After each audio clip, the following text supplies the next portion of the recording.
All right, guys, we're back again, this time with the L2900, but specifically the LA480. And I've had these are the bucket cylinders, and I've had these rebuilt once before by a hydraulic shop, but this time I'm just going to do it on my own.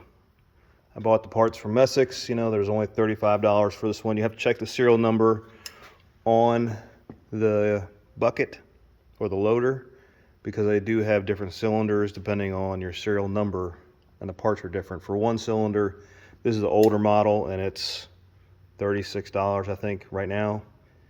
And the higher serial numbers, which are later, are actually like $85.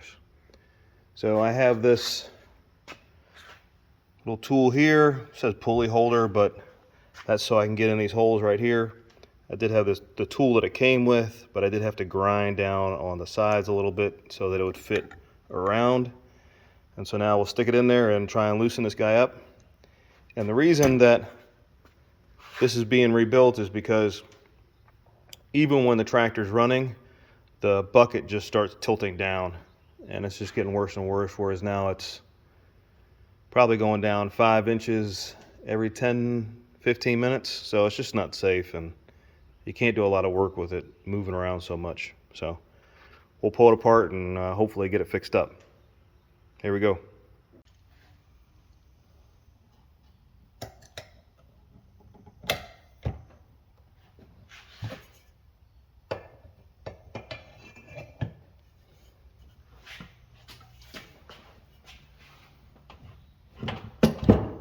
There we go. A little bit of leverage.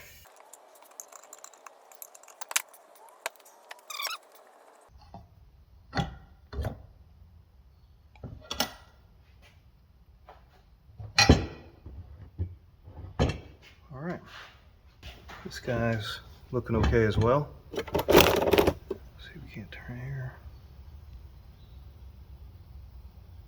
Don't really see anything wrong there either. And then down on this side,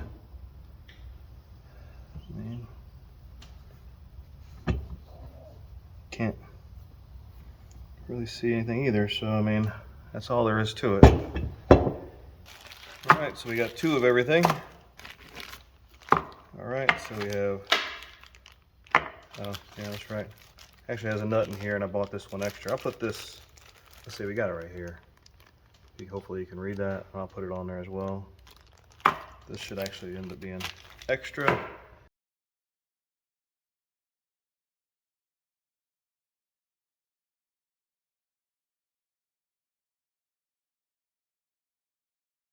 Because the one on here does not have a lock nut. Alright guys, I'm going to go ahead and show you what I got. So we have the nut, goes there. We have this piece, which is a yellow, and then it also has a gasket. Gasket's probably underneath this piece here. Take this one away.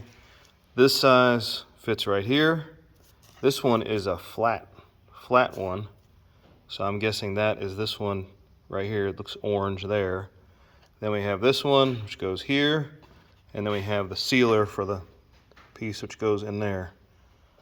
So, but I have this one as well. And I am looking at this diagram. So we have the nut, we have this one. We have those 2. Looks like maybe, you know what, I bet that's plastic one. Or this other one looks like it goes right there. So we'd have these 2 in here maybe. Let's take off the nut, and then we'll start finding out. All right, so we got, I don't know if you can see it, but we have one side in a vise. We have 15/16. And then we have impacts. Let's go in reverse. There we go.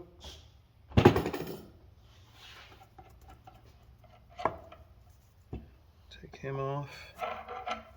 He slides right off, and we'll go back and look at that guy. Narrow end goes in first. Need to remember that. And then we can slide this guy off. Okay, now let's take a look at this. Okay, there is nothing inside here. Always make sure you look inside these guys. I've messed up an axle seal doing that. Now if we look in here, we can see that plastic ring in there. So we'll take out this black one. We'll figure out how to get that plastic one out of there. And then we got all these. So let's do that. All right. Okay, so right now, everything came out pretty easily. You can see right here we have that place for that inner plastic one. That's the white one right here.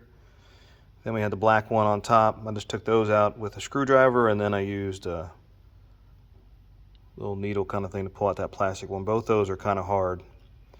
Then we have this outer one off, and then we have the two we need to put on here.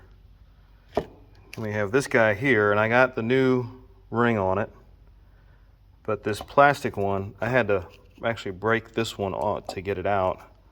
This one does not fit on. I can get it around here, but that is just a lip, and so we'll have to work on getting that in without breaking it or stretching it too much. So let's put this back together.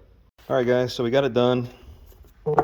This one was pretty easy, the black one. Just did that with my fingers. The one in the middle with the plastic, I started pushing it in there, and then I used a socket extension rather than a screwdriver or anything like that to try and keep pushing it in. It's a little bit hard, but using a socket, you don't have to worry about getting holes in it or anything like that with something sharper like a screwdriver. So use that socket and just keep pushing, it'll go in. These O-rings were simple, the flat one on the top or near the end, round one there. This guy was a little bit difficult. I can feel that this ring, hopefully if I didn't stretch it, is wider than the one that came off. So hopefully that's going to fix my leaking problem. But they had the O-ring underneath it, and then this, and then when I came in from this side right here, and then I just put it in the groove, put a little bit of oil around it, and then just kept pushing and pushing until it flopped on. So that's good to go. I'm not going to videotape it, put it back together. It's pretty simple, right? This guy's going to go on, this guy's going to go on, and then we'll put our new nut on, torque it down, put it back in a cylinder. So I hope this helps you guys. You can see it's not that hard. You know, it was expensive to get this rebuilt. As long as, I think this tool was 20 bucks maybe. And then just grind it down a little bit. That helped me get this off. Just use some leverage with a braking bar or whatever you got. And the rest is all done by hand. I'm just gonna put it right back together. So pretty simple to do. You guys should do it if you can. Save you a bunch of money. Take care.